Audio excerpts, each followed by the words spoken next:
Okay. It's December, which means we have a Lord of the Rings and or a Hobbit movie. But for the last time, as of right now. So, you never know what Peter Jackson's going to stretch out next. Kong's going to make some money, so he'll be fine for a while.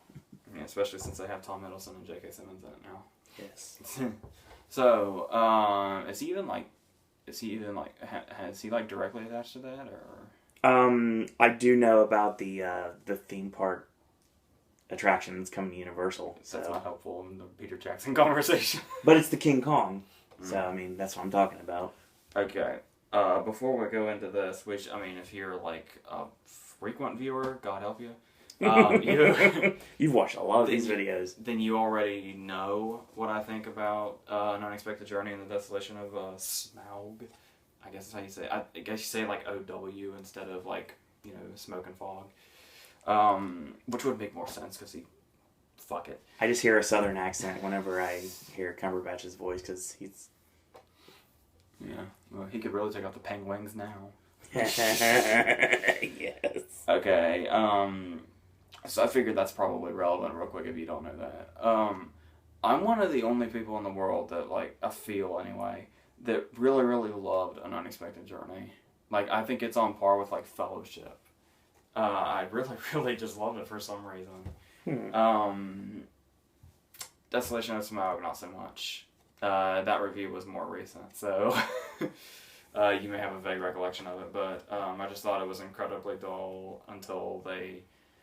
And the effects look really, really shitty now, especially in comparison. I mean, I understand the argument about The Hobbit's never supposed to be bigger than Lord of the Rings anyway, so it would make sense if it kind of seems, subpar in comparison, but even so, one of the great appealing things about Lord of the Rings, and yes, you can compare them constantly because it's still Peter Jackson regardless. And pretty much every single person on his team is the same. Yeah. For both trilogies. There was something so real, you had the real New Zealand landscapes and shit. Mm-hmm. And in pretty much all three Hobbit movies, fucking nothing's real. No. Like, a few actors, and the rest might as well just be an animated movie. I like the GoPro footage in Smaug. The barrel thing. Yes. So, I did like that scene, though. And, of course, Peter Jackson, being Peter Jackson, has to stretch everything out into a trilogy, even if it's just one book. So, what ended up set up as the Desolation of Smaug was the, hey, here he is, and shit's about to go down, and then Bilbo says, oh my god, what have I done? And it ends. Yep. So, you don't get to actually see the Desolation of Smaug until you see the movie that comes after the Desolation of Smaug. So... That's false advertising. So yes, that's Peter Jackson saying "fuck you, give me money," and Exactly. it worked. So okay. So yes, it picks up exactly there. It is a scene right out of How to Train Your Dragon, animation and all. Yep. Wow, that's very true. Smaug comes in and he wipes everybody out, and I was under the impression this was a big spoiler, but I'm going to assume anybody watching this is like have read the book and seen the movie and all that, because it came out Wednesday and there were screenings Tuesday. Today's Friday. There was actually people that got to see it on Monday because they had a marathon. Yeah. So, oh god, those poor people. I'm so glad I didn't have to go back because building marathons is so annoying. Oh my god. 9 hours. I mean, like I said, though, Unexpected Journey I think is great, but, that second one just felt like, Jesus Christ. And then this, okay. Well, to throw this out there immediately, I like this one better than the last one. But I guess Unexpected Journey was just like a fluke or something. I don't know what happened there, but maybe the presence of Gollum helped it out, too. I don't know. Probably. But anyway, so yes, spoilers for the first half of this movie aside, they kill Smaug before they show the title. Yep. So, so that's what that is. I will say this immediately, before we go into the rest. I thought that was kind of off-putting. Yeah. Because this was a really key element that they really could have used to the fullest. Just the character in general, and Cumberbatch's awesomeness. That's like all him when he's not flying around and shit. Like when the wing is down like this, that's fucking Cumberbatch's arm. Yeah. So, but the problem here is it almost seemed like the best aspect they had going for this entire trilogy, apart from Riddles in the Dark, of course. They were like trying to do away with as soon as possible or something. Because it took them the whole second movie to get there, and then they built it up as this big thing for this one, and that okay, normally I would get on this movie's case for stuff like this, but honestly, when you have something that could be really great here, when you're stuck in a trilogy that exists solely to stretch things out, why was the Smog battle so short? I honestly believe that it was a lot longer, and then Cumberbatch actually got legitimately busy, because he's been really busy this year, and they're like, well, we have to cut all his stuff now, because we just can't get him. Make it fake, like the rest of the movie. Yes. So, I thought they really dropped the ball with that. I mean, and this disregards any... when I do this review, am like Peter Jackson himself. I'm going to disregard the book entirely, because I've never laid eyes on it. Mm-hmm. I think I saw the cover once. I didn't see the cover, actually. Maybe the jacket, protruding from the library shelf. I didn't see the that animated movie either, but I did. Yeah, so I have no idea what Jackson took from the book and put in these 3 movies. I understand the book is not that long. It's the shortest of the books, and he made it the longest of the movies. That's great. He did the reverse Order of the Phoenix. Yeah. So Smaug dies, and I'm thinking, oh well, great. We got about 2 hours left. That's a great sequence to end the movie with, honestly, if they really wanted to go that way. Maybe not that, but make it at least the entire first half. Yeah. They could have done... I know it seems like, I'm actually encouraging it stretches things out that don't necessarily need to be, but I think this could have really been something. This could have been a really, really big sequence.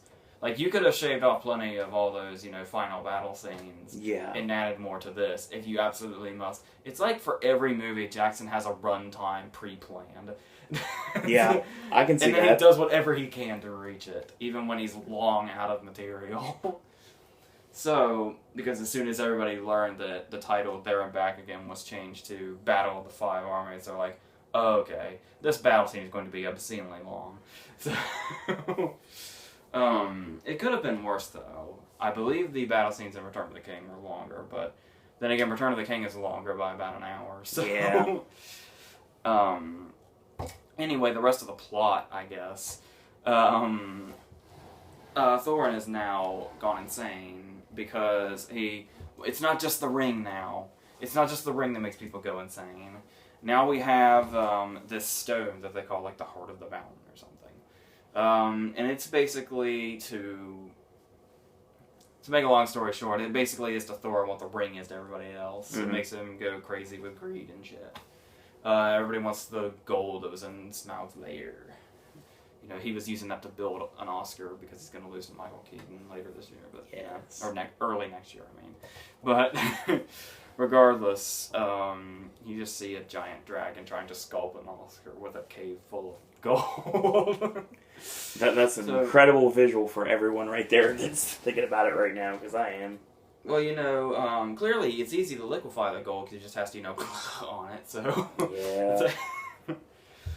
This is a fun conversation, more so than the rest of the stories in this movie. Yes. We're still going on that thing about the elf and the dwarf and the love story. One of the dullest things in the second movie.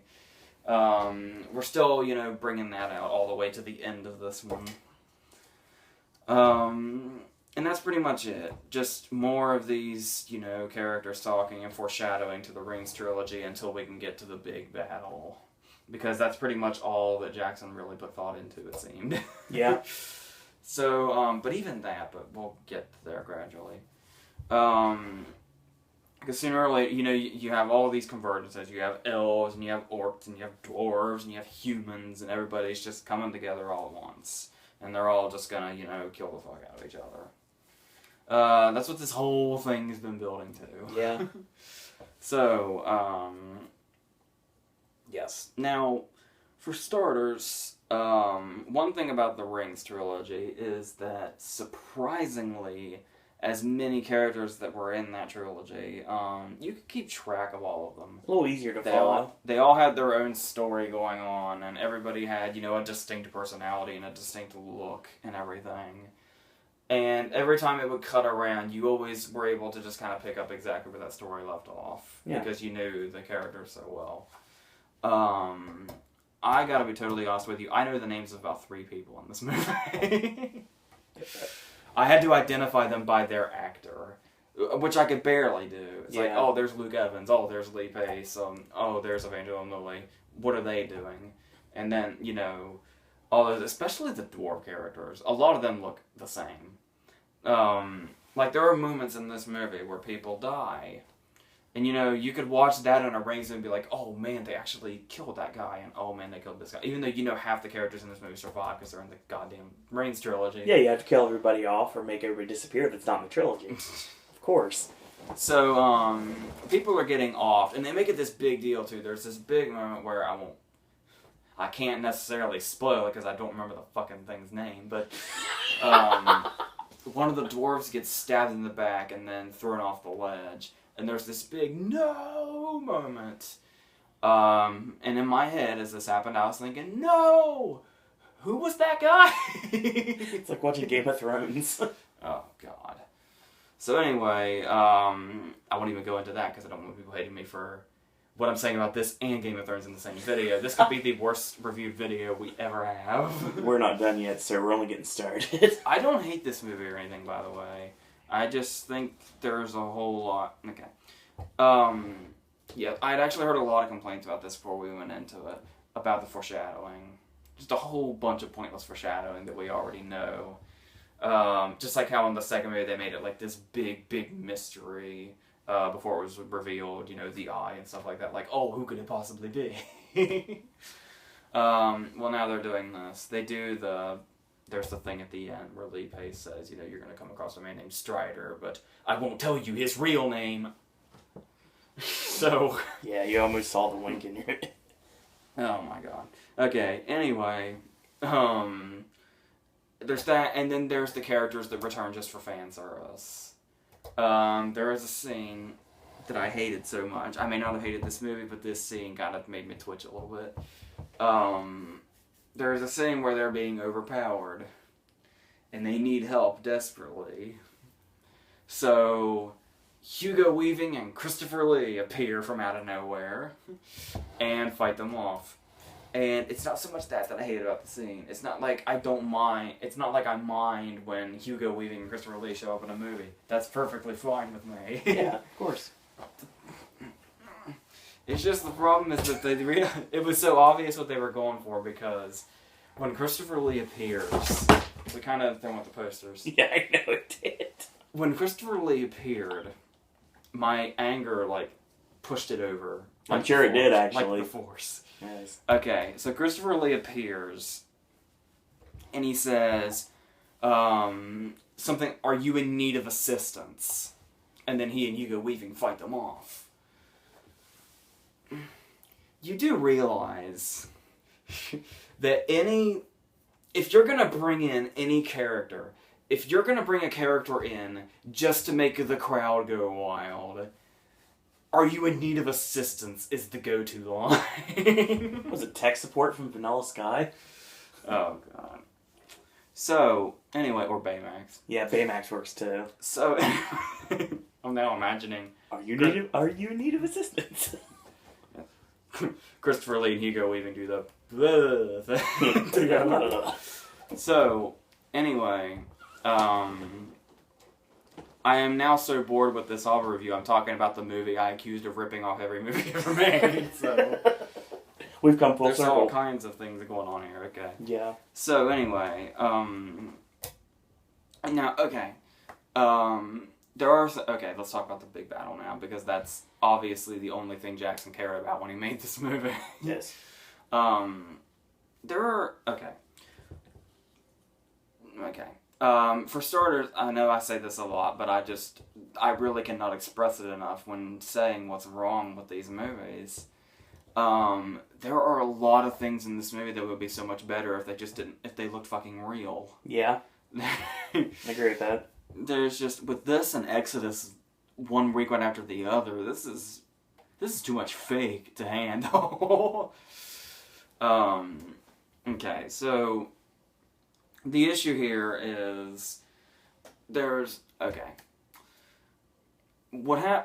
could kind of tell in the Rings trilogy that the battles were very well thought out. Yeah, definitely. Like the one in the Two Towers is my favorite in the whole trilogy. Or I guess you could say now all 6 of them. It really is Star Wars now. Yeah.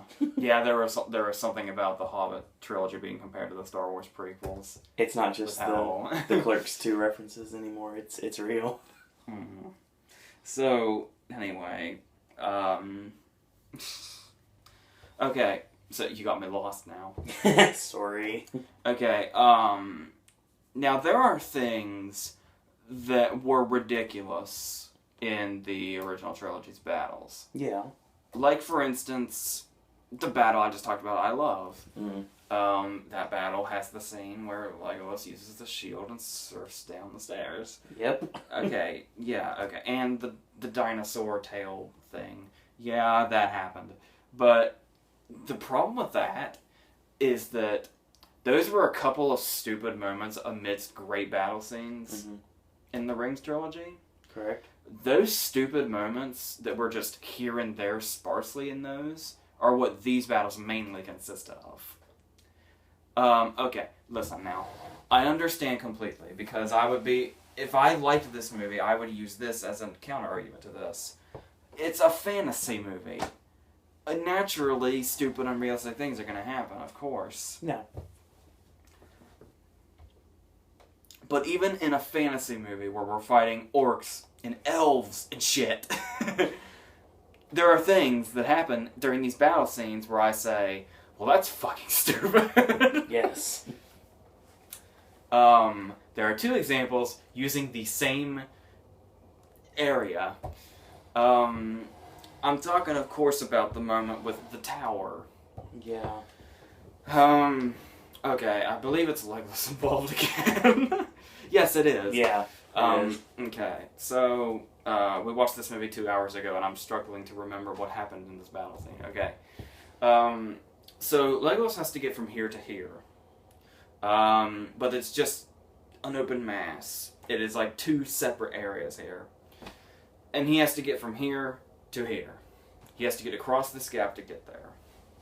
So, people who've already seen the movie already know where I'm going. Yes.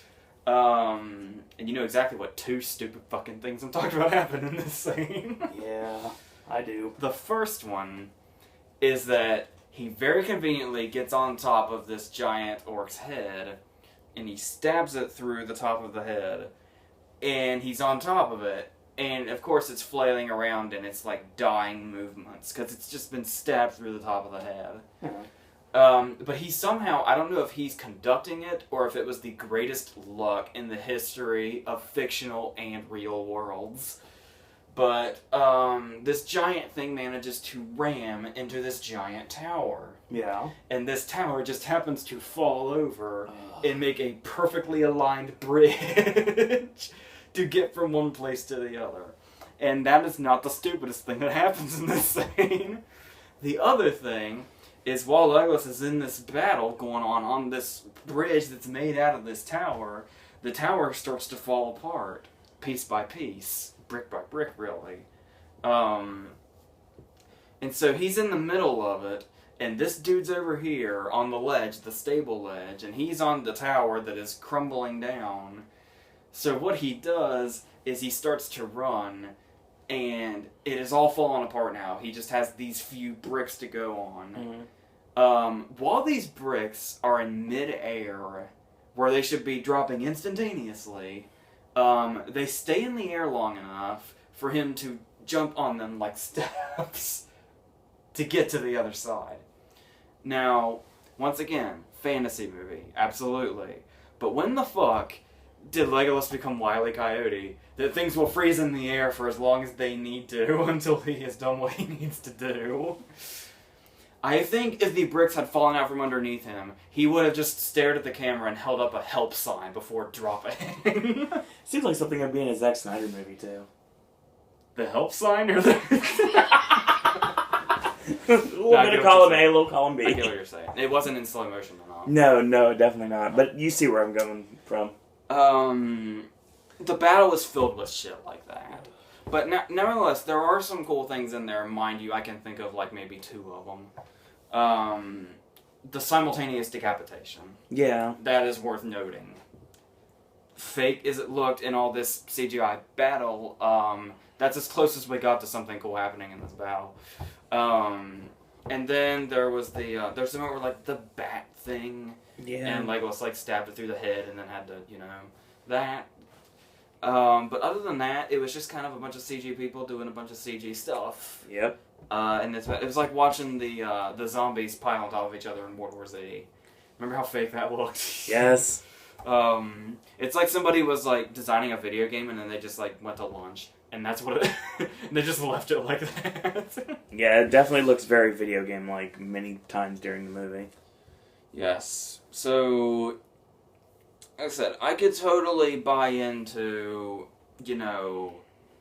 okay, this, if it just didn't all look so blatantly not real. Because that was the thing about how great the effects were in the Rings trilogy, was you could totally buy that, like, this stuff was real. It's weird because... Like, we can forget... Like, in the Rings trilogy, we forgive the sliding down the tail and the sliding down the steps.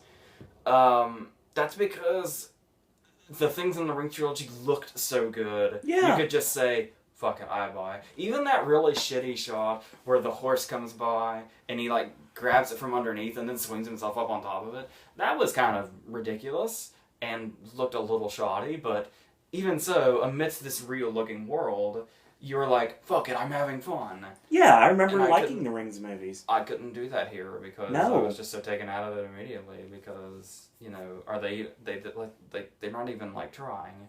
It's like, we have to make this trilogy this long in this amount of time, and CGI is the fastest way to do that.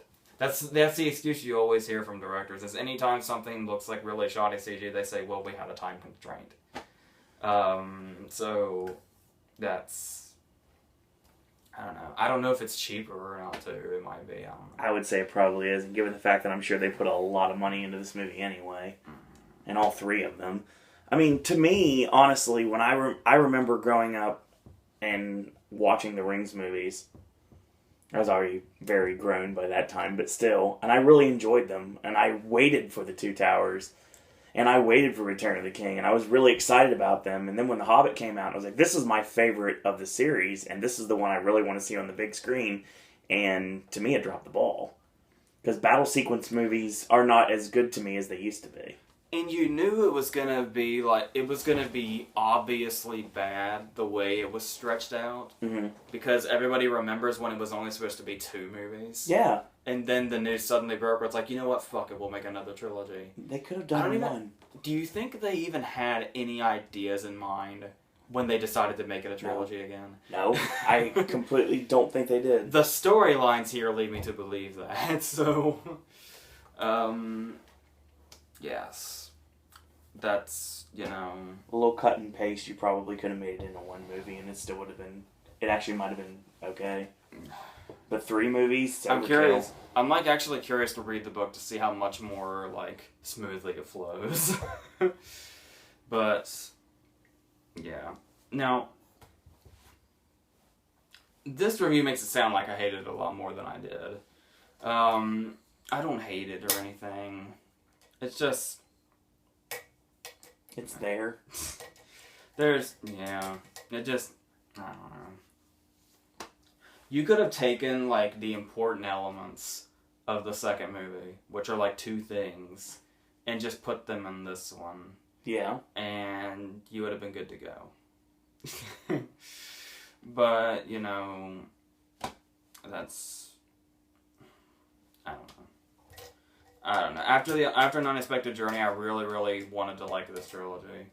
So I was like, you know, oh my god, maybe this is a good idea. But, not for me. So, I understand the fan bases who will like... I don't mean... This is probably going to sound derogatory, but it's really not meant to be. The fan bases who are just so in love with this world in general, they'll just love it regardless. Yeah, of course. I understand that. So, you know, I actually find myself defending the Star Wars prequels often. Oh, yeah. So, I can understand, you know, if you're into it enough, you don't really give a shit if it's, you know, just begging for money now. But, yeah. You know, it just... I don't know. If this had just been 2 movies, I think they could have done something a lot more worthwhile with it. But this it just feels so obvious with the stretching out. So, that's, you know... Even one movie, make it 3.5 hours like The Rings, and when it actually might have worked. It's almost like if movies were still on film, it's almost like if you looked at the reel of film, you could see stretch marks. Yeah. And I'd be praying for brain wrap, sir. So, yeah, that's what happened there with... It'd be really nice if we put Middle-earth to bed now. Yeah, I think it's time. Until it shows up at a theme park somewhere down the line, hint, hint, I don't think we're going to be getting any more return to Hobbitses anytime soon. But... Can we talk about Martin Freeman, please? Because we did completely glossed over that. He doesn't have much to do for, like, most of these. That's what I wanted you to mention, the fact that he's criminally underutilized in these movies. And the second one, he's just there to kind of, like... I mean, Elijah Wood got to do stuff. Yeah. Even if he kept almost dying. Like, he spends, like, over half of Return of the King in, like, a fucking cocoon. Yeah, pretty much. He still got to do more than Martin Freeman does. And the way that they're talking about what Bilbo did in the Rings trilogy, I'm thinking he did a lot more than we actually see in The Hobbit. I thought he was actually going to do something else. The issue is that another thing about the Rings movies is most of them have, like, actual acting in them. Yeah, they do. Ian McKellen got an Oscar nomination for Fellowship. Yep. And Return of the King ran for picture. It won picture. Yeah. They all ran for picture. Now, the thing is, the only person that gets to do... There are 2 people that get to do a lot of great acting in the Hobbit trilogy. The 2 people whose faces we don't see. Andy Serkis and Benedict Cumberbatch. Yep. And of course, Andy Serkis got one scene, albeit the greatest scene of this trilogy, and Cumberbatch got the end of the second movie and he only got really a couple of lines in this one because most of the Smaug shots in this are the CG shots of him flying. Yep. So he was busy. They were like, I got 3 hours. Come on, get me the set right now, and I'll do VO for this. So yeah. If it wasn't, you know, motion capture, I could just be on the set of The Imitation Game with a tape recorder, but motion capture, I gotta be there, so... You gotta fly me there, sorry.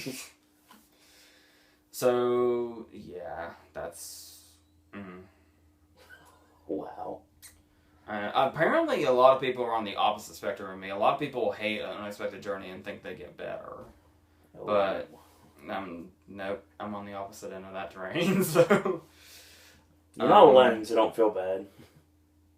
So yes, I am so sorry, fan base that's probably just long gone by this point.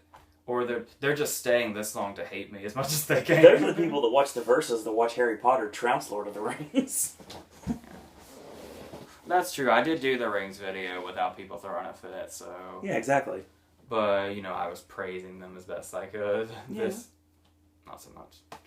So, you know, but we can, I think everybody in the world can agree that, you know, the Rings trilogy and this trilogy are just on 2 separate planets anyway. Oh, yeah. So, you know, hopefully this doesn't go over too terribly.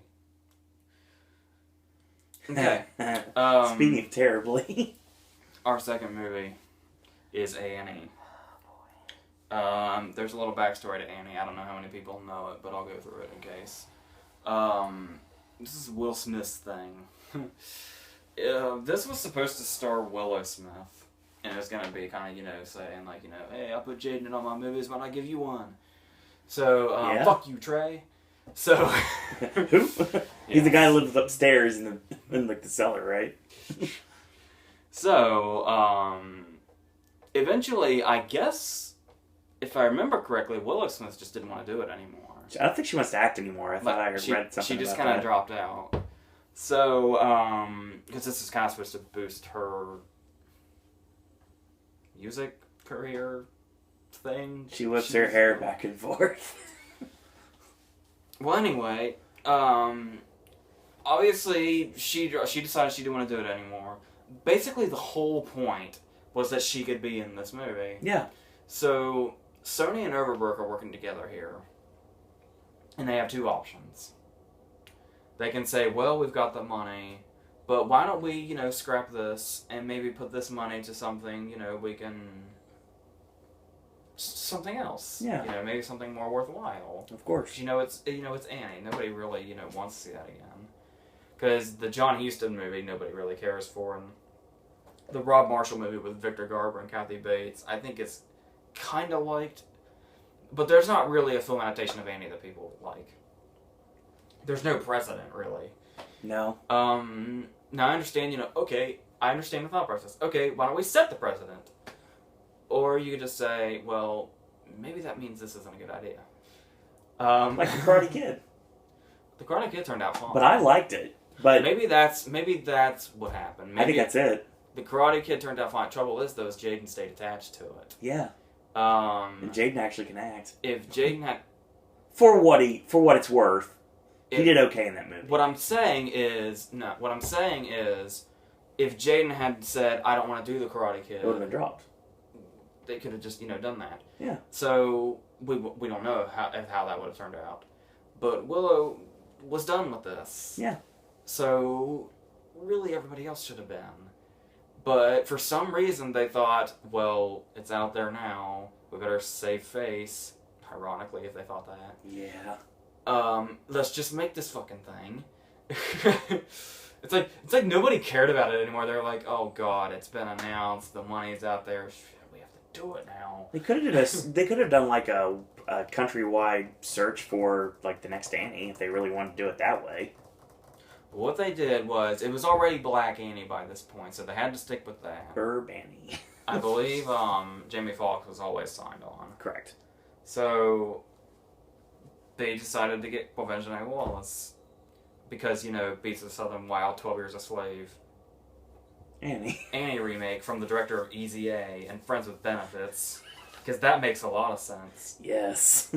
But, nothing against her. This is probably fun for her, Yeah, I'm sure it was. To hang out with Jamie Foxx. However, well, let's get to the actual movie now. So here's what happens. This is another one of those movies, clearly because, there's a certain race difference, and we don't have Daddy Warbucks, we have Will Stacks, who's the only name they change, really, which is weird. Well, we'll get to Bobby Cannavale in a minute. That's a lot of clusterfuckery going on there, but yeah.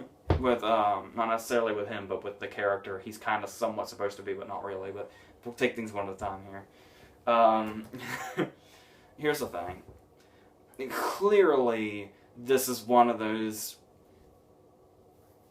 We're in that era that I've talked about way too many times, and it's really taken the life out of me every time I have to. About this whole trend of, this isn't the story you think you know, this is our version, and yeah. This is really going to turn us on its head. That's Joe Wright said that about Pam recently. So that's going to be great to look forward to. But it's an interesting trailer. In the meantime, we have this. And their way of saying that is a couple of things. Their way of saying, this is the Annie story you don't know, is this opening scene. I knew you were going to go there. We open in a classroom, And there is a girl named Annie at the front of the class giving a presentation. And this girl that happens to be named Annie has curly red hair and a red dress on. And she's all happy-go-lucky and shit. And then the class doesn't care. They're just like, she's Tracy Flick in Election. I think this is kind of the movie's way of saying, the old Annie is tired and kids won't like that. So we have to do this now. So Annie sits down, and then the teacher calls on, there's a second Annie in the class. And that's when we get our first look at Convention Walls. And of course everybody loves her. She's happy-go-lucky, and she's the one that sings the songs, and she's everything. But here's the second thing. Are you ready? Little Orphan Annie? Fuck that shit. They make, time and time again, they make the reference. This Annie is not an orphan. Mm-hmm. She's a foster kid now. Yep.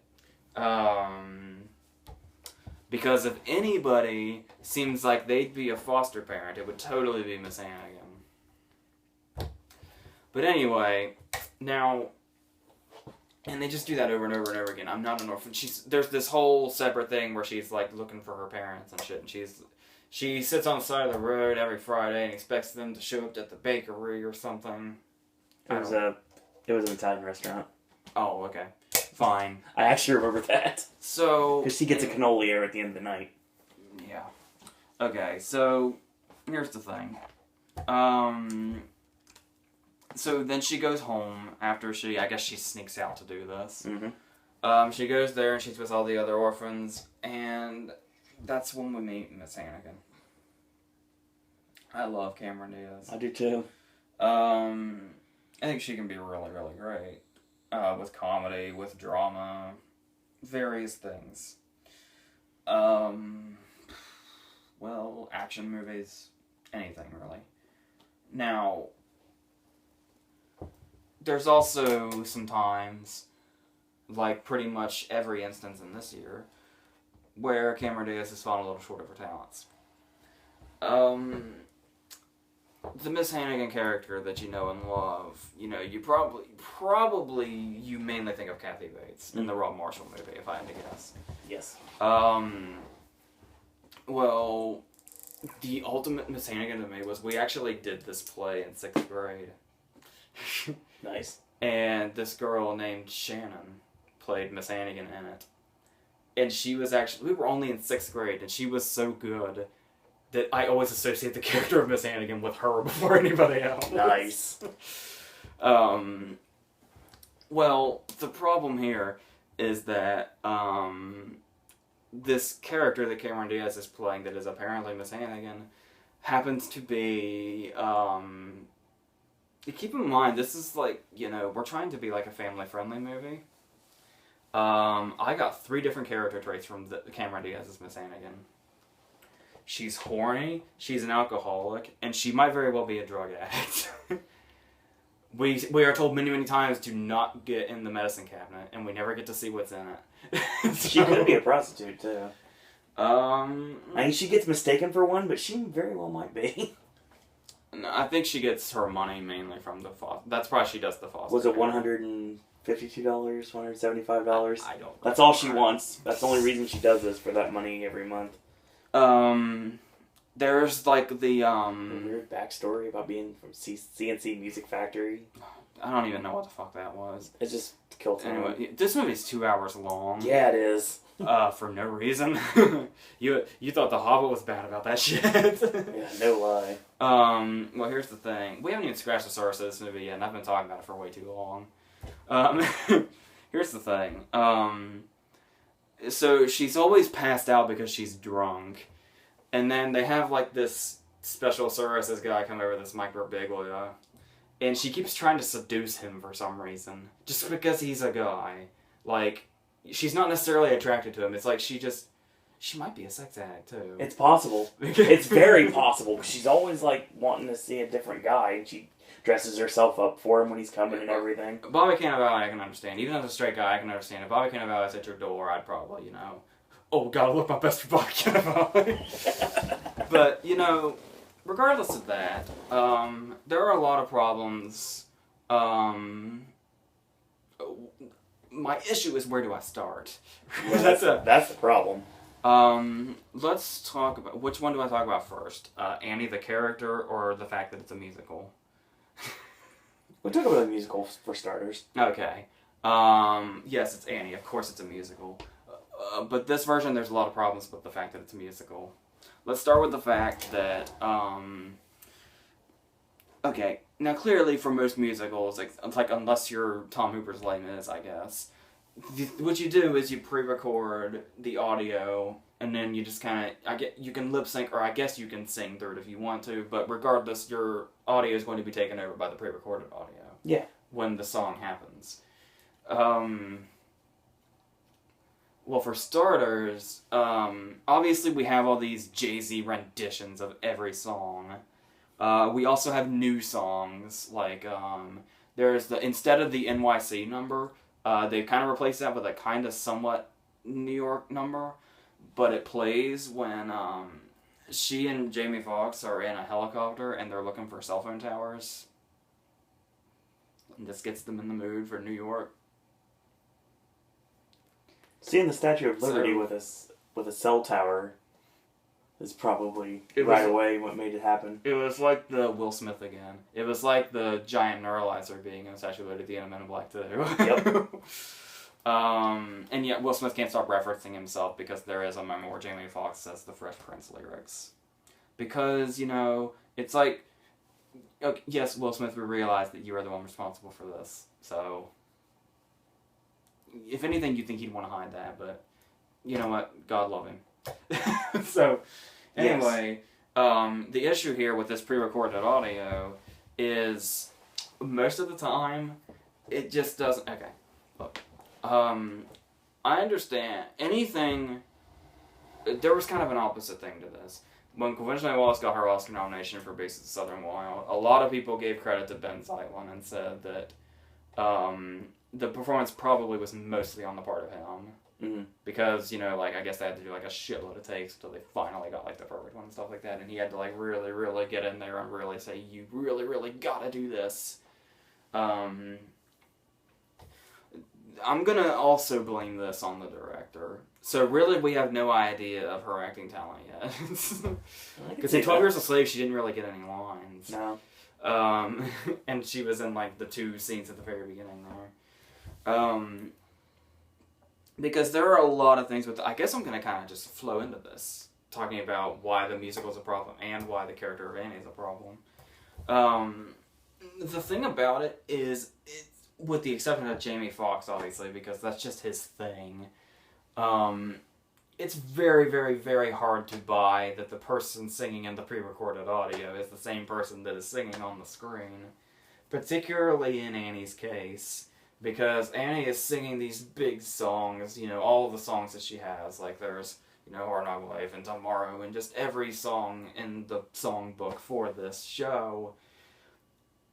And while these big numbers are playing and her voice is just carrying all around and triumphant, she looks barely into it. Like, her mouth is barely moving. And I swear to God, there was one moment where her mouth and the audio didn't even match. Mm-hmm. Like, they were just not paying attention that much. The Diaz numbers were really weird and looked really out of place. Another one where it's like her mouth's barely moving while the song is just really going off on its own thing. The songs in this movie have a mind of their own while the people on screen are supposedly singing them. It's more like an animated movie in that aspect. Walking with Dinosaurs, you mean? Yep. Okay. So, anyway, there's that. And then there's Annie as a character. Now, yeah, Annie's supposed to be a little hyperactive and say, oh my god, this shit's awesome. But here's the problem. Is this character, I know she's a different one. She's a, for lack of a better term, ghetto Annie. But the issue is that this Annie is not really, oh my god, this is all new to her cute way.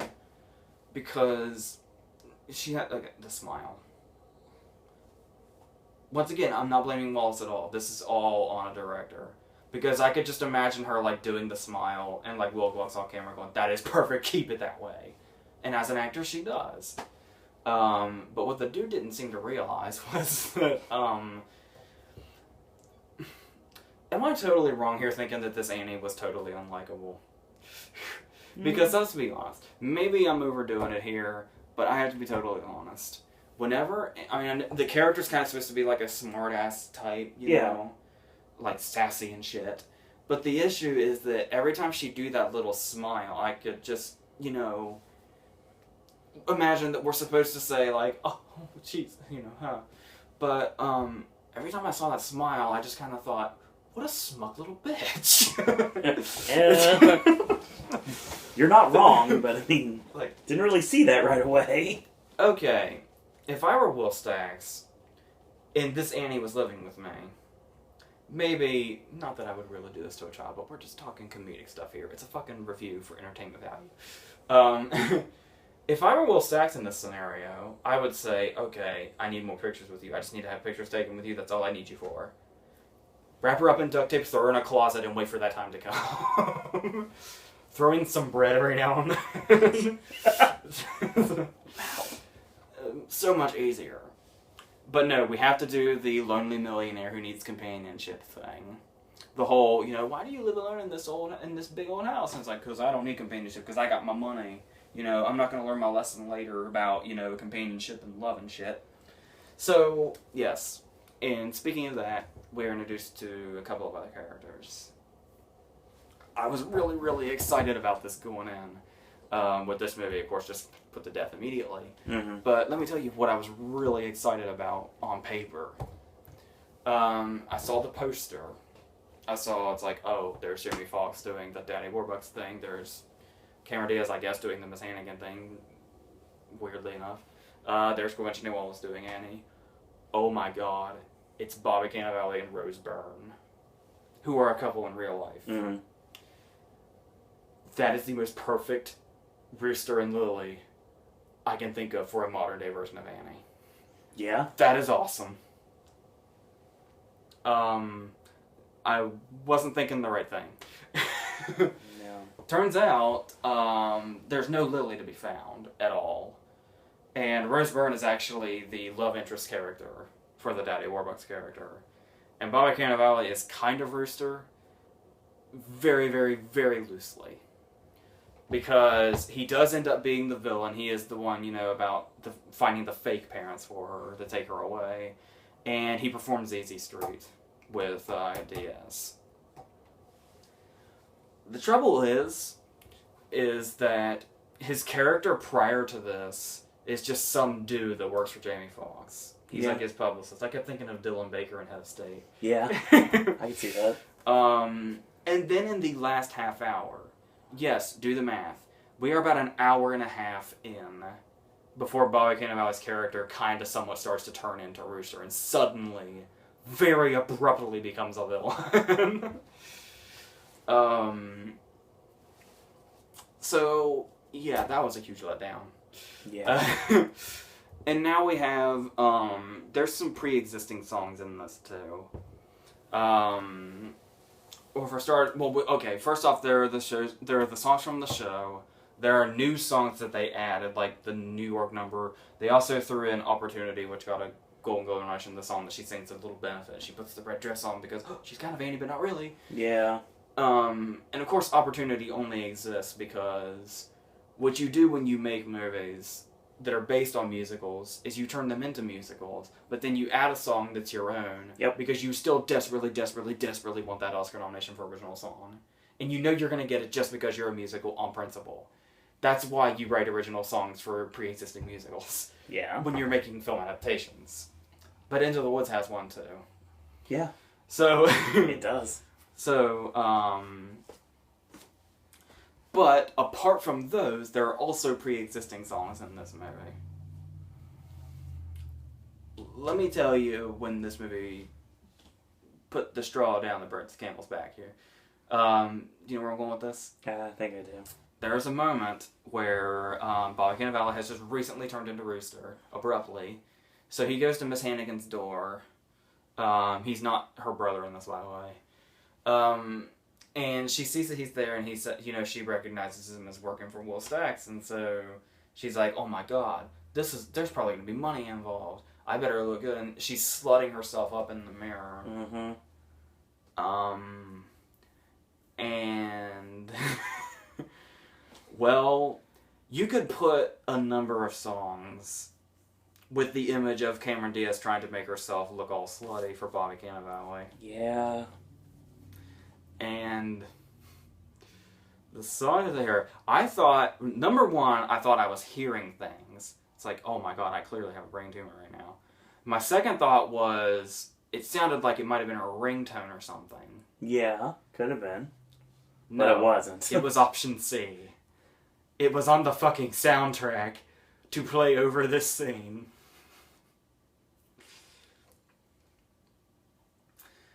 Does anybody remember a video online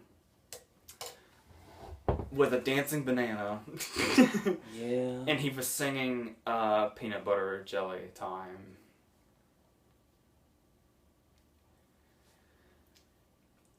They play Peanut Butter Jelly Time over the image of Cameron Diaz slutting herself up in the bathroom mirror. Yeah. And that is the extent of that. It's never mentioned again either. I don't know. Well, the thing is, before everybody was talking about it back in the day, you know what? I never saw the video. I never heard of it. And then all of a sudden, everybody started talking about it. And I was like, what is this? Yeah, it's just a banana doing this while the song plays. I think we're supposed to assume it's him singing it, too. Yeah, I think so. And it gets really out of control. Like, a baseball guy comes into play, freestyling comes into play. I don't know why I know it so well. I don't know the song at all. And that's all it is. I've spent way too much time on this, but I just don't know how to fathom it. It doesn't make any sense. Why is it there? I bet that was done on a bet. I bet you anything we can get that in this movie. And we're going to put it in the weirdest scene, too. Oh my god. Okay. So, there's another thing. There's another problem with this movie. Normally, I'd give a movie credit for, trying. But I have nothing but fault for this movie, for this next thing. This movie thinks it's clever. Mm-hmm.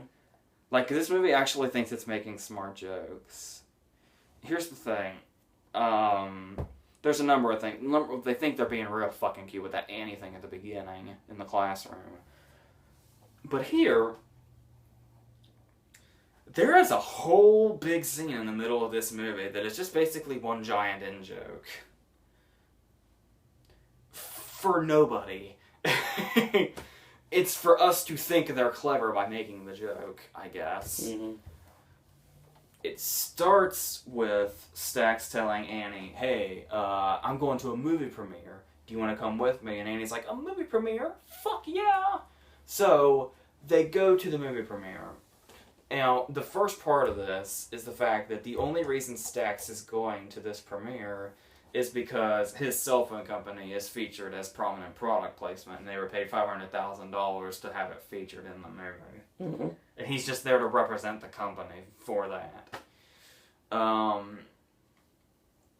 And then it's just a whole joke about product placement. Like, once they're inside the theater, Rose Byrne makes the joke about, like, movies are now 95% product placement. Once again, this is a Sony movie. Yeah. I am assuming by now people have noticed the product placement in Sony movies. Yes. Now, I know they probably think they're being all self-deprecating here and everything, but, if this is them, apologizing for their product placement, they've got a long way to go, for starters. And now, another thing is, we get to see the movie within a movie. Like, we see the poster for it, and I guess they didn't... Well, the weird thing is that they went through the trouble of getting cameos, but the poster has, fictional names on it. If you're gonna go all out for this, why not just put Ashton Kutcher and Mila Kunis on that poster? And because we're really, really pushing the envelope, it's a Twilight parody. because that's still in, even though this movie's been over for 2 years now. And Rihanna's in there too, because, you know, Jay-Z, you know, we gotta keep our popular recording artists in one place. So, and then, that joke is not over yet. Nope. Once again, I have no idea who this joke was for, because I don't think it was for anybody that would see this movie. We get to see the end of this movie within a movie, and the director credit comes up. And apparently the directors of this Twilight parody starring Ashton Kutcher, Mila Kunis, and Rihanna, not playing Ashton Kutcher, Mila Kunis, and Rihanna, are Phil Lord and Chris Miller. Yeah. The 21 Jump Street guys. Yeah, I kind of and the Lego that, movie. actually. Who is that joke for? People like us to pay attention. Whether we find it funny or not, we at least are going to acknowledge its existence. Like you just did right here. This whole segment just felt totally out of place in this movie. We spent way too much time on this.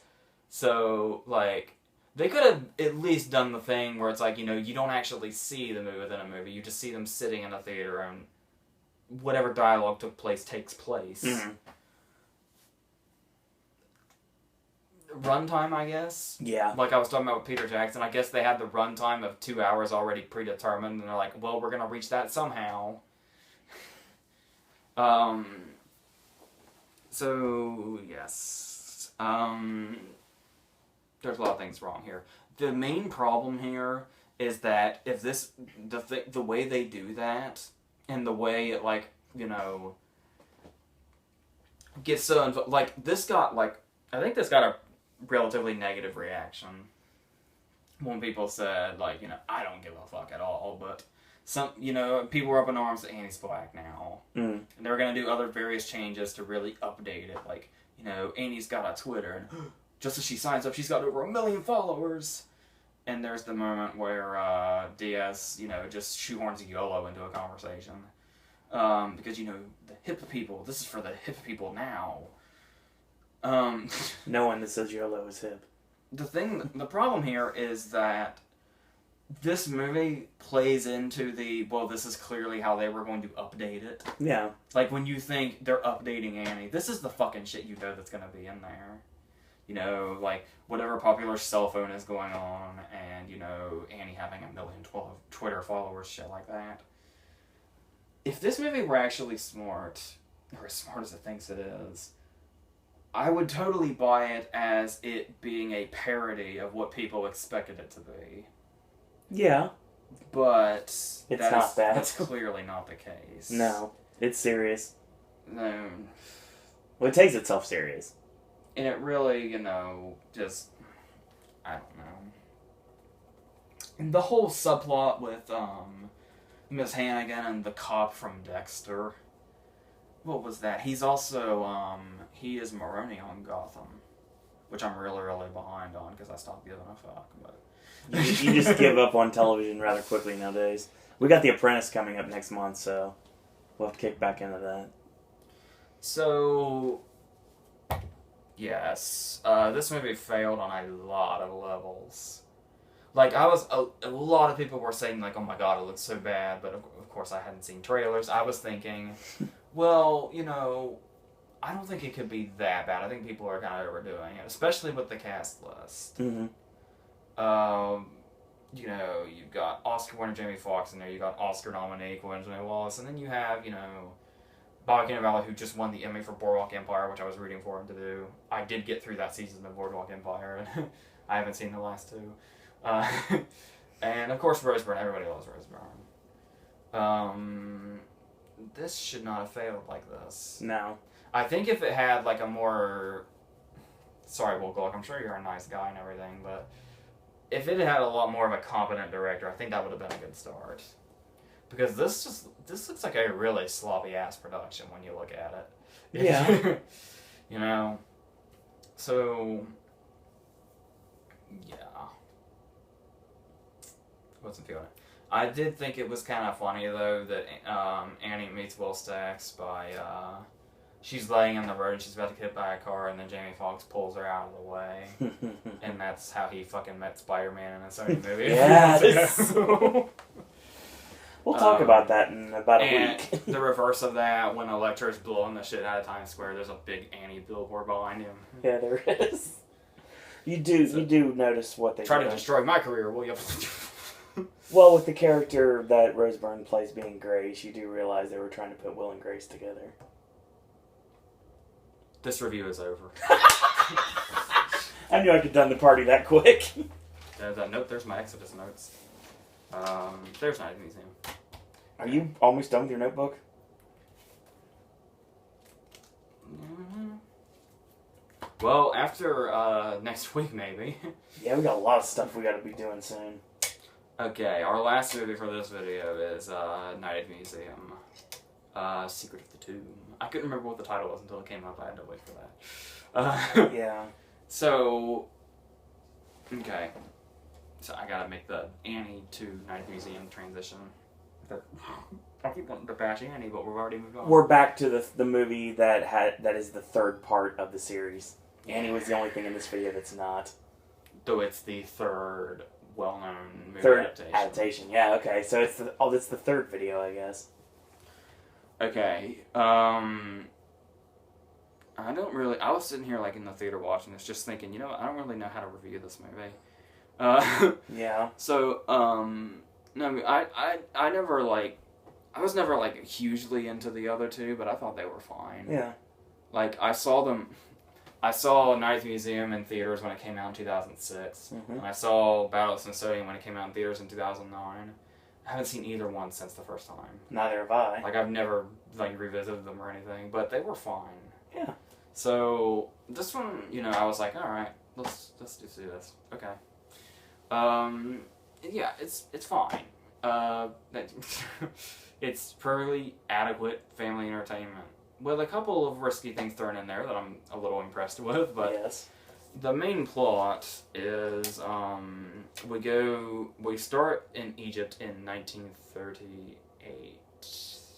That sounds right. Yeah, I think that's what it said.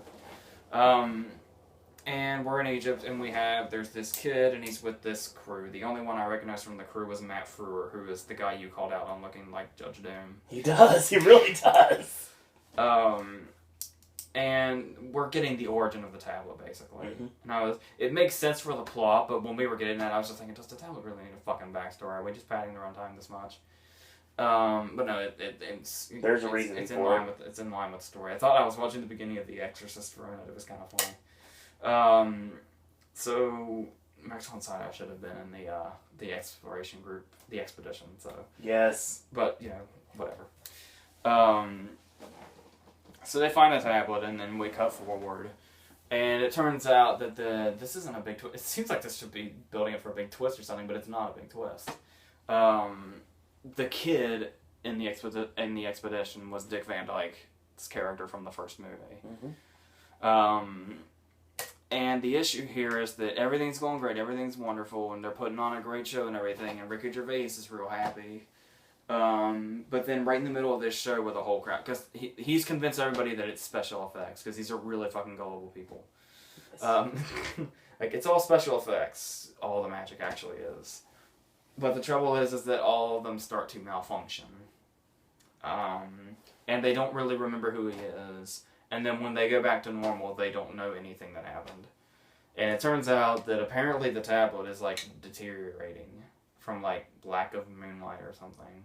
After all this time, I guess lack of moonlight's a problem now. Mm-hmm. Which is fixed quite swiftly. Yeah. Spoiler. So, here's the thing. And then this is another one of those plots that has, like, a whole lot of setup. So they realize that they have to go to London, where they will meet Ben Kingsley. And Ben Kingsley, I guess, has the solution. So they have to, his plan is to go there and, like, take one of them with him, but they all end up there, of course, because we wouldn't have a movie otherwise. Mm-hmm. And they're in a new museum with new, the things coming to life. Exhibits, and fun ensues. The main plot really, apart from getting the thing, is that they lose Owen Wilson and Steve Coogan in the vent, and they have to reunite. And there are a bunch of subplot. The big subplot being Ben Stiller's kid's growing up and he wants to party. He doesn't want to go to college. That's a whole tired thing. And that's it. This happens for an hour and a half until there's a solution. And it's funny. Mm-hmm. It has some really funny moments. There is one problem I will bring up immediately, is that we had to keep up the trend of the currently popular person having a cameo as another security guard that wants to antagonize Ben Stiller. In 2009, it was Jonah Hill. Yep. As Brundon. It's weird how well I remember that movie from 5.5 years ago. Oh, I gotta stop the time. I want to get off. No lie. Okay. The antagonistic security guard now is Rebel Wilson, who you probably know I only liked in Pain and Gain. Every other time...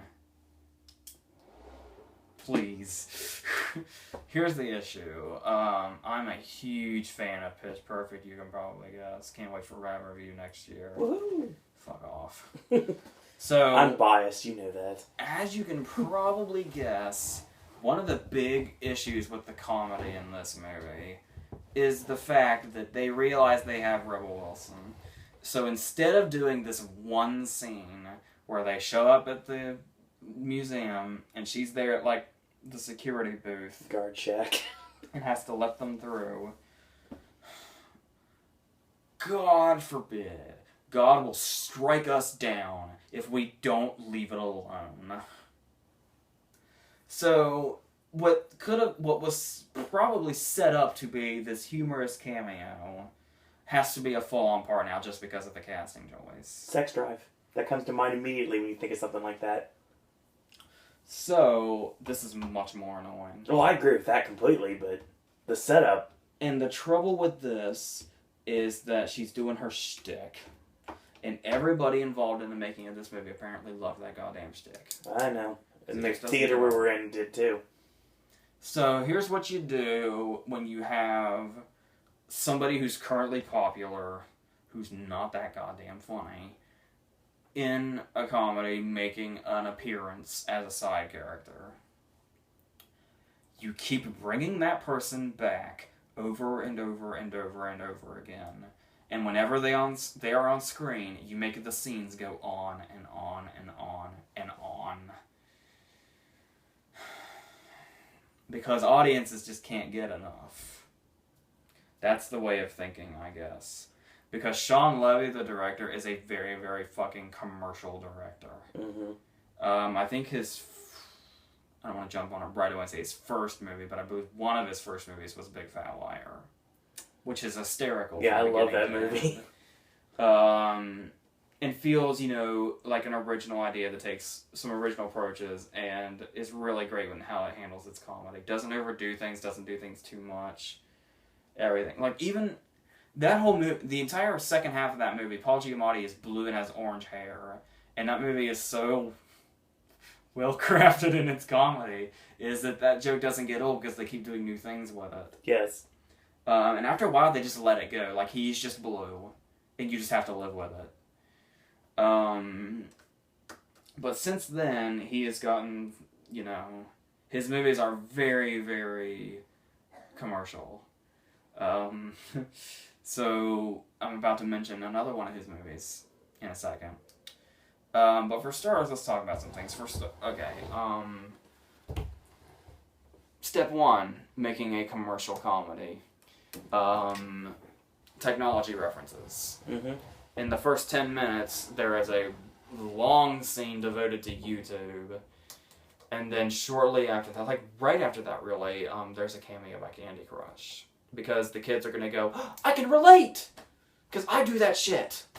I guess. Almost everyone does that stuff now. Okay. Surprised it took this long. Yeah, I guess. Okay, so now some of this, that's the thing though, is some of this works and some of this doesn't. It's pretty much half and half. Mm-hmm. Half of it's funny, half of it not so much. Yeah. A lot of which is Rebel Wilson, who I'm sure is very nice in real life, and I'm just, bashing the shit out of him. I'm sorry, but that's just the way it is. Just the performances, that's the thing. Yes. So, here's the thing. There are a couple of risky jokes. There Ben Kingsley makes a Jewish joke that I was like, wow, they went there. That's very interesting. Mm-hmm. But then there's the other stuff. How many scenes there? I counted 2 or 3 scenes where the monkey Dexter takes a piss. Yeah. On somebody, both times. That, okay. And then another thing we have is, I wouldn't call this a risky joke, but I mean, for a PG family movie, I guess it kind of is. Mm-hmm. But I didn't really understand where they were coming from, because I don't really remember, I mean, it's been a while, obviously, but I don't remember this from the other movies at all. Mm-hmm. What was with the running joke of Steve Coogan being gay? Yeah. Immediately I got that vibe. What was the point of that? And what were they getting at? Roman gladiators, Caligula, stuff like that. Oh, yeah, I guess so. That's the only thing that jumps to my mind. Yeah, but why is that? I can't remember if that was in the other 2 movies or not. It felt, because I don't remember noticing it in the other 2. Maybe it wasn't as prevalent as it was in this one. Yeah, they really, really do that joke over and over and over again. Big time. It mainly involves Lancelot. Yeah. Who is the funniest character in this movie. Mm-hmm. Who was, Dan Evans, was it? Dan Stevens. Stevens, yes. Dan Stevens. Dan Evans is Christian Bale on 3:10 a.m. We've already talked about him. So, which is an interesting bit of casting. 'Cause I had to check the credits to see who he was, because he didn't look like I normally see him. Looking like Lancelot with the blue eyes and everything. There were a lot of jokes about Steve Coogan apparently being gay for Lancelot. Mm-hmm. Okay. And for Owen Wilson, too. Yeah, the hand-holding thing. Hold my hand. Did you tell me to hold your hand? No. Yeah, so, It's like Jimmy Fallon when the plane's going down and Almost Famous. Yeah. So, here's the thing. I would have loved for a scene in this where it would have been good for the Pompeii scene. Yes. Where the lava's coming at them and Steve Coogan just screams, "I'm gay!" and then the lava stops. That's a nice ode to Almost Famous, but that didn't happen. That would have been awesome, totally. Okay, now for a bit of reaching, I guess,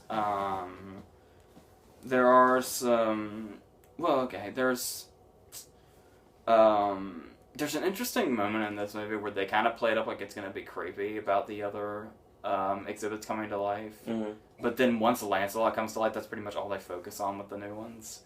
But there's that moment at the very beginning where it's like the statues that have like no arms, and it's like Sid's room. Yeah. That never comes back really. The rhinoceros does, but apart from that. But in another way of kind of, pushing for humor as much as we can get, there's cameos put in this movie.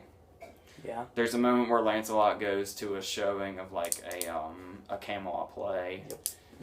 And I'm gonna go ahead and say the cameos, by the way. If you don't want those spoiled for some reason, you can go ahead, but it's not like a big deal or anything. Because like I said, it's kind of a big deal on the surface, but then you remember, oh yeah, the director did that movie, of course. Yeah. I don't get the second one though, and I don't think you do either. So. The play going on here stars Hugh Jackman and Alice Eve as themselves. And they really stretched this scene out too. When he pulled out the Wolverine claws. Yeah, they used Hugh Jackman quite a bit here than they probably should have for it to be as funny as it was initially. It was funny, the guy in the middle of the theater was like, "Oh," when they saw him. Yeah, that joke kind of went on way too long. Stiller marked out for him. He's like, "You're the triple threat." I get the complete package, man. Thank you. That was awesome. And then we go to the He recognized me. climactic scene. The issue here is that... Okay, now there was one moment. Obviously, we talked about the fact that he has to track down Dick Van Dyke in order to get the information he needs. Yeah. And now going through my head, I was thinking, it's already touchy that Robin Williams is in this movie. Mm-hmm. So he went, and there's Dick Van Dyke. And in my head, I'm saying, okay, was this movie before or after Mickey Rooney? I don't remember exactly. And yeah, both Mickey Rooney and Bill Cobbs are there. Mm-hmm. This must have been right before Mickey Rooney, if I had to guess. And there's a nice memoriam at the end for both of them. Yes. Because it's the in loving memory of Mickey Rooney, but then it says it's for Robin Williams. So they both get their thing. Magic never ends. Yeah. And it's worth noting, while I'm kind of bashing this movie half not, okay, let's be honest. For starters, the ending of this movie, they do not plan on doing another one. No, there's no way to... They clearly, I mean, it's not like, in stone, but they clearly are not going to do another one.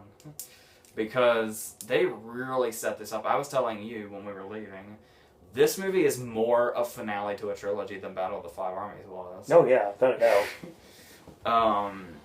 Now there's the thing, is this movie is not necessarily great. It's not bad, but it's not great either. Mm. But this movie's ending because of Robin Williams and the circumstances felt like a lot more of a big deal than it would have been. Oh yeah. Otherwise. Like when he says, like his last line in the movie is like, the sun's rising and goodbye and stuff like that. It's just, oh my god. Yeah, it's eerie stuff too. So that makes it really hard to judge the movie because because when you first thought about it, you were thinking, oh shit, Robin Williams is going out on Night at the Museum 3, but it's a surprisingly poignant exit. Oh yeah. I wasn't expecting that from this movie. No, not at all. It's so because when you watch it the way it plays out, some of the lines he has and just like some of the solemn deliveries, it's like, oh my god, it's like they knew or something. It's like when I know, to go back to it, the first thing that comes to my mind is like watching The Ultimate Warrior on Raw the night before, and when we find out that he passed away, like right after that, it's just exactly like that. It's a lot more poignant what he said after the fact. So, there's that. And there are some good things. Well, a scene that was probably way too good for this movie. There's a really great scene where they go inside a picture. Yeah, that was awesome. And they're chasing Lancelot. The Escher stairs? Yeah. That was amazing. I love that. Williams is like, I didn't think that was going to work. Why'd you try that? They did a very Blue's Clues thing there. That was super cool. So yeah, there are a lot of great elements to this movie, like those two scenes. Like, the scene where they go inside the picture and Robin Williams' exit feel like they're in a much greater movie than this. Yeah. Just given the circumstances, but, yeah, like I said at the beginning, it's harmless, Stiller's got a doppelganger that's a caveman. Yeah, the whole caveman thing, and that brings Rebel Wilson into the movie much more than she needs to be, but... With the Dirty Dancing ending for some reason. Just forget it. So yeah, it's alright. But it's like, if you're like a Robin Williams fan and you're wondering how he goes out, that scene alone just... I really wasn't expecting him to go out on such a note in a movie like Night at the Museum 3. Right before he's getting ready to get it back up on the horse, I was thinking, they're going to do something major here to end this. They have to. And they delivered quite well. And we get that one more final shot of him waving. Though ironically, it's a greeting wave. Yeah. So but still, it kind of it has that double meaning now. So I mean, the last scene is Ben Stiller standing across the street from the museum, like basically saying his goodbyes. So yeah, it's over. There's no way to go there's a way to go further, but they won't go that direction. Hopefully not. No, probably not. It's a good cap to a trilogy. I almost went an hour and a half on 3 movies. That shouldn't have happened. I know. Thank you, Annie. Yes, as always. So speaking of that, real quick, before we get off the video for today, The Hobbit. Star amounts. Of course. 2. Annie? I'll say 1.5 because Jamie Foxx was alright. I like Jamie Foxx. Jamie Foxx kept it from crashing and burning entirely. I love the crooner voice, and everybody else was sounding like they might as well not even have cared. And you think Jamie Foxx was all about it and everything. He's like, that's why he has a music career in his future after acting is over. And Ninth Museum. It would be 2, but given the circumstances, I just feel I need to give it at least 2.5. Alright, fair enough. So, on a video that is almost all about 3s, nothing gets a 3. Yeah. So, next week, we got a lot of things coming up. It's going to be a day later, I'll tell you guys that right now. It's going to be on Saturday. So, Saturday afternoon, look forward to Into the Woods. And The Gambler, which is the one thing one of these things is not like the other. We're also going to be seeing Wild. That's going to be coming up. We're going to be watching that actually tomorrow. And also we're going to be watching Unbroken. And Big Eyes, which is the last one. And there are some rumors right now that we are going to be getting access to Selma and the Invitation Game soon. Inherent Vice, you mean? No, I'm talking about that for January. I know we could be getting those movies soon. Inherent Vice officially announced we're going to be getting it January 9th, so that's coming up very soon too. Stuff like Foxcatcher, hopefully soon. We'll see what we got. So, that's pretty much the end of the video for this week. Watch the videos for the rest of the week. Tomorrow, probably a Busch Gardens video. Ashley may join us. Who knows? We'll figure it out when we get there. Sunday, brand new verses. We're going to go back to the gangster theme. And that's pretty much the end of that. So, in closing, AJ, any parting words? That's it.